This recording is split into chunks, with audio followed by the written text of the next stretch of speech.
2020년 경자년에 했었던 미 대선 때는 바이든한테 졌었잖아요. 근데 이때 당시 2022년 있죠? 굉장히 불리한 상황이었어요. 굉장히 불리했다는 게 뭐냐면 그때 막 감옥도 가고 그랬어요. 그래서 대선 출마 못할 거다, 못하게 만들 거다 막 이랬었잖아요. 근데 저는 그럴 때 이 글을 썼습니다.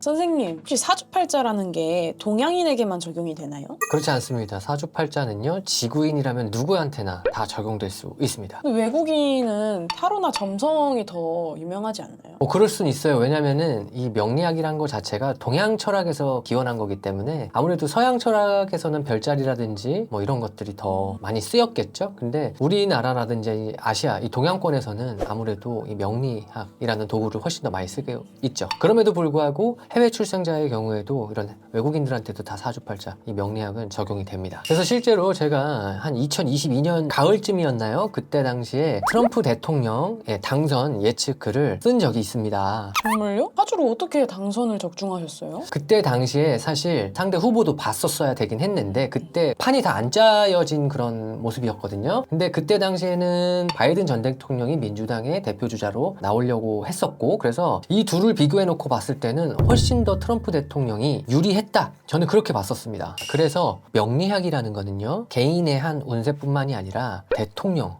그런 당선까지 미래를 예측할 수도 있는 그런 도구로 쓰일 수 있고요. 더 나아가서 국운, 세계운까지도 이렇게 들여다볼 수 있는 그러한 도구가 됩니다. 사람뿐만이 아니라 나라의 미래도 예측할 수 있다는 게 너무 신기해요. 그래서 오늘은 제가 2024년 11월경이었죠. 트럼프 대통령이 미 대선에서 승리할 수 있었던 그런 배경을 명리학적으로 또 풀이를 해드릴 거고요. 2025년 을사년의 국운, 우리나라의 국운에 대해서도 몇 가지 좀 알려드리고 넘어갈게요.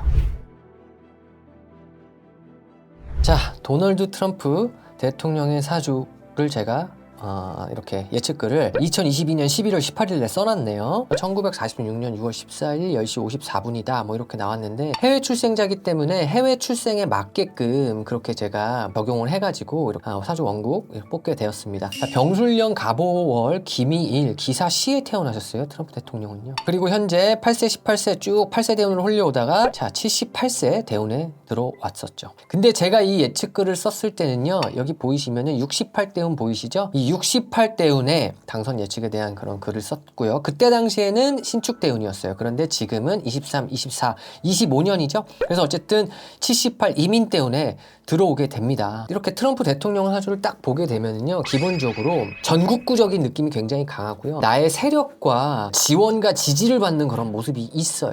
2020년 경자년에 했었던 미 대선 때는 바이든한테 졌었잖아요. 근데 이때 당시 2022년 있죠? 굉장히 불리한 상황이었어요. 굉장히 불리했다는 게 뭐냐면 그때 막 감옥도 가고 그랬어요. 그래서 대선 출마 못할 거다, 못하게 만들 거다 막 이랬었잖아요. 근데 저는 그럴 때 이 글을 썼습니다. 왜냐면요, 트럼프 대통령은 기본적으로요 78대운이죠. 2022년에는요 68대운이었어요. 거의 끝자락이었는데 78대운 정제 정관대운에 들어오게 되면서 판도가 확 바뀌게 됩니다. 원래 이때 인생에 한방승부를 거는 그런 운이 들어오는 거예요. 근데 그 와중에 22, 23을 거쳐서 24년은요 천간으로 정관에 지지로는 진토가 겁재 세운에 들어오게 됩니다. 자, 이게 무슨 뜻이냐면요, 기본적으로 트럼프 대통령한테 이민대운이라는 거는 나의 지지 세력들을 결집시키는 그러한 효과가 있습니다. 이민대운이라는 거에 우리가 주목을 해야 돼요. 이 이민대운 자체가 완전하게 내가 승부를 띄우는 운이에요. 승부수. 이때 크게 성공을 하기도 하고 크게 실패를 하기도 하는 그러한 운이 되는데, 68축에서 인으로 넘어가는 대운이었어요. 그 시기에 딱 대선을 준비했었고요. 근데 이때 어떤 일이 있었냐면요, 트럼프 대통령이 여기저기서 공격을 많이 받아서 공화당 측에서 대선 후보로 나갈 수 없게 만들어 버리려고 트럼프 대통령이 적합한 후보 그런 호감도 조사에서 막 거의 꼴등했었을 거예요. 그리고 민주당 측에서도 공격이 막 들어가서 트럼프 대통령의 과거 행적에 대해서 파헤치면서 소송을 엄청나게 걸었죠. 그래서 못 나올 것 같이 이렇게 말을 했었는데, 근데 그럴 때 트럼프 대통령이 그 고난을 이겨낸 거 자체가 또 대단하지만 이분을 지지하는 세력들이 결집을 하게 됩니다. 트럼프 대통령은 기토 일주이긴 한데 이 모든 것들이 전부 다 화도 있고 토도 있잖아요. 근데 결국은 화로 난 가겠다라는 거예요. 화는요 이분한테는 인성이거든요. 그러니까 인성이란 거 자체가 나는 나를 지지하는 그 세력들을 전부 다 결집시켜가지고 화생토해서 자 나한테 표를 줘라. 나를 지지해라 라는 거를 전국적으로 그런 운을 맞이하게 됩니다. 이게 여러분들은 토로도 보이고 막 그러실 텐데 토의 속성은요, 이렇게 가면은 여기에 동화하고 저렇게 가면 저기에 동화하는 그런 속성이 있어요. 근데 이 토들은요 전부 다 화기운을 만들어낼 수 있고 화기운으로 변할 수 있는 그런 잠재적인 속성이 있어요. 근데 제가 뭐라 그랬어요? 이 화는요 인성이다. 인성은 나를 지지하는 그런 세력이다. 그런 것들을 연월일시 전국구로 내가 다 결집을 시켜버리게 되고 천간에 있는 월간 이 간목이 뿌리를 확 내리게 되면서 하늘에 있는 뜻을 이 땅 위에 쫙 내리게 됩니다. 제대로 결집시키게 되는 거예요. 그래서 엄청난 득표수로 압도적으로 이긴 걸로 기억을 해요. 그때 당시 2022년만 해도요 트럼프 안 될 거다 막 이랬었어요. 정말 호감도 조사에서도 막 꼴찌였고. 근데 제가 그거를 보고 맞힐 수 있었던 거는 나는 트럼프가 반드시 돌아온다. 돌아와서 야심차게 지금 기다리고 있다.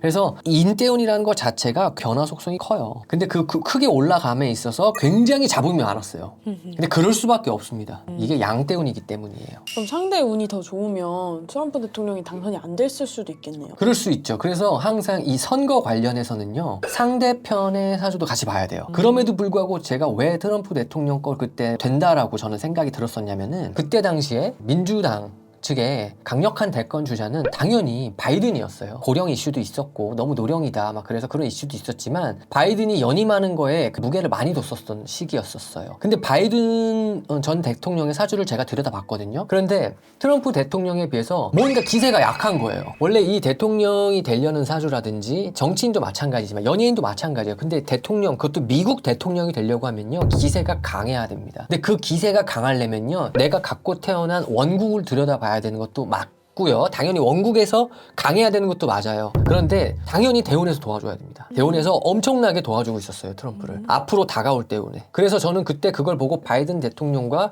트럼프 대통령을 비교해놓고 봤을 때는 이건 트럼프가 되는 건데? 라는 생각이 그냥 자연스럽게 들었어요. 그래서 그거에 대한 분석글을 제가 제 블로그에 썼고요. 선생님께서 이 예측이 적중되었을 때 블로그 댓글이나 주변 반응은 어땠어요? 놀랬죠. 그때 당시에는 안 된다 그랬어요 트럼프가. 왜냐하면 연임을 못해서 떨어졌었잖아요. 2020년 경자년에 떨어지게 됐었는데 그게 복귀가 가능하겠냐. 그리고 줄소송이 있고 그리고 그렇게 비호감인데 게다가 지금 위법 이슈 때문에 구속될 위기에 처해 있는데 그 되겠냐? 막 이랬었어요. 그런데 저는 사실 된다라고 그때 사람들한테 이걸 써서 보냈거든요. 근데 그때 당시 뜨뜻미지근했었어요. 그런가 보다 이렇게 사람들이 생각을 했었는데 당선이 되고 나서 제 글을 보시고 주변 사람들이 와 진짜였구나. 그래서 제가 말씀드렸죠. 명리학이란 거는 이렇게 정말 훌륭한 도구다. 근데 지금 잘 봐야겠죠. 실력을 잘 쌓아서. 그러면은 아까 선생님께서 사주는 사람뿐만 아니라 국운도 볼 수 있다고 말씀해 주셨잖아요. 그럼 이 트럼프 대통령 사주를 봤을 때 앞으로 미국의 국운과 뭐 국제 정치에는 어떤 영향을 끼칠 수 있는지 간략하게 좀 알려주시면 안 될까요?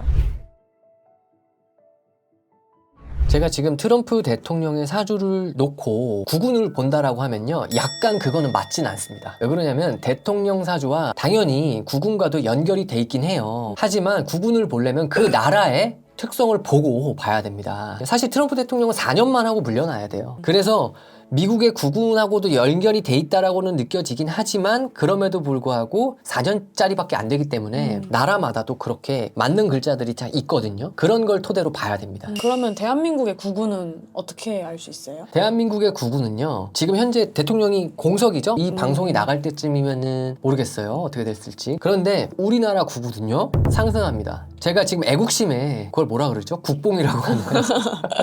애국심에 그렇게 말씀드리는 게 아니라요 우리나라 국운은 상승할 수밖에 없습니다.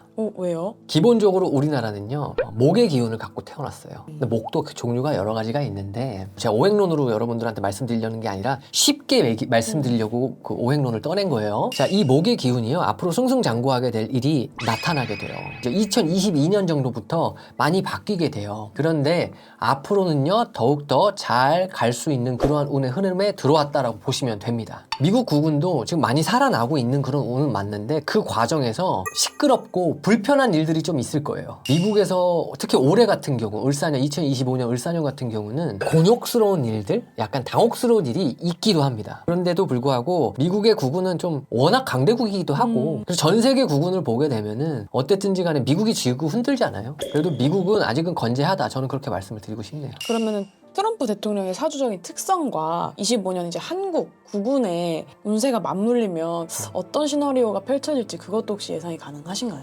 네, 가능하죠. 일단은요, 미국 쪽에서의 그런 움직임을 봤을 때 지금 전 세계를 다 때리고 있단 말이에요. 관세 정책이다, 무슨 정책이다라고 하면서 뭐 민간국가 지정을 하고, 그럼에도 불구하고 우리나라의 국군은 상승하게 되는 국군이 됩니다. 선생님, 만약에 이렇게 국가적인 운세가 상승을 한다면 대한민국 국민들에게는 어떠한 영향이 가장 크게 올까요? 국군이 먼저예요. 항상 개인 운보다 개인이 소속된 그 커뮤니티 있죠. 밖에는 가정이 속해 있는 그 사회가 모이고 모여서 국가가 되잖아요. 그리고 국가가 모이고 모여서 세계운이 되고요. 그 세계운이 먼저예요. 그래서 그때 당시에 아무리 개인적으로 긍정적인 운을 가지고 있는 분들이 계셨어도 그 세계운 때문에 자영업자분들 힘드신 분들이 너무 많았어요. 그때 저한테도 상담 받으신 분들이 좀 있었는데, 제가 그때 항상 말씀드렸어요. 개인 운보다 국운과 세계운이 먼저입니다. 그래서 지금 상황이 이런 거니까 다들 힘들어 하시는 거 있어요. 그래서 이 국운이라는 거는 굉장히 중요해요. 개개인의 그러한 삶에 영향력을 많이 미쳐요. 특히 경제적인 부분. 경제가 항상 먼저잖아요, 사실. 경제적으로 굉장히 잘 돼야지 우리가 편하게 먹고 살아야지. 그게 우리가 행복감을 느끼고 안도감을 느끼잖아요. 근데 국운에서 만약에 힘들어진다? 그러면은 그거 되게 힘든 거잖아요. 제가 다른 나라 예를 들자면은 뭐 후진국? 이런 곳들을 보면은 아무리 국가 운영을 잘하려고 해도 국운이 쇠락하고 있었기 때문에 국민들은 고통을 받을 수밖에 없거든요. 그럼에도 불구하고 우리나라는 국운이 상승하고 있기 때문에 젊은 분들 너무 좌절하지 마세요. 아직 기회가 많이 있습니다. 그때를 위해서 우리가 좀 기다리고 우리 자신의 능력을 키워놔야 돼요. 결국에는 그 파도를 타려면 노를 저을 줄 알아야 된다는 말씀인 것 같아요. 네, 맞아요. 우리나라 국군에 물이 들어옵니다. 물 들어올 때 노저어라, 그 말씀 잘하셨는데요, PD님께서. 우리나라 국군에 있어서는 명리학적으로 봤을 때 흐름이 크게 들어왔어요, 벌써. 그렇기 때문에 우리 개개인들 있잖아요. 뭐 자영업자분들부터 시작해서 뭐 직장인분들, 사업하시는 분들, 학생분들, 취준생분들 전부 다 자기 자신의 지금 현재 위치에서 만족하지 마시고요. 계속 자기 개발을 하고 계셔야 돼요. 왜냐하면 국군이 이렇게 상승하는 운에는 내가 아무것도 준비가 돼 있지 않으면 활용할 수 있는 부분이 없어요. 선생님, 근데 지금이 을사년이잖아요.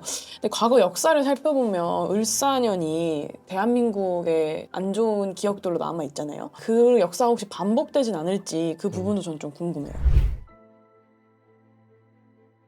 우선 을사년에 대해서 한번 간략하게 말씀을 드릴게요. 천간 을목은요, 목기운이고요. 지지로 사화는요, 화예요. 그리고 지지사화는 12지지로 봤을 때 동물로는 뱀입니다. 그리고 을사라는 그 글자 자체가 목생화로 천간에서 지지를 생해주고 있는 그런 모습이 돼요. 근데 작년 같은 경우는 갑진년이었는데 2024년 갑진년은요, 목국토로 천간이 지지를 목국토해서 극해버려요. 그래서 시끄러운 일도 발생하고 그 자체만으로도 백호라는 그런 살도 껴있기도 한데, 올해 같은 경우는 그래도 작년보다는 또 나아지는 그런 모습이 됩니다. 근데 예전에 1905년에 러일 전쟁에서 승리를 거둔 일본 측에서 우리나라와 함께 이렇게 강제적인 조항을 맺게 되죠. 그게 을사조약이잖아요. 네. 을사늑약이라고도 하는데, 그때 당시 우리나라는 굴욕적으로 이렇게 우리나라의 외교권 그런 것들을 넘겨줄 수밖에 없는 것에 사인을 했어요. 근데 그때 뭐 을사오적이다 막 그래가지고 뭐 매국노네 막 그런 얘기도 나왔었고, 그죠? 올해 을사년도 마찬가지인데, 을사년은요, 배신의 정치가 키워드입니다. 사실 이게 무슨 뜻이냐면요,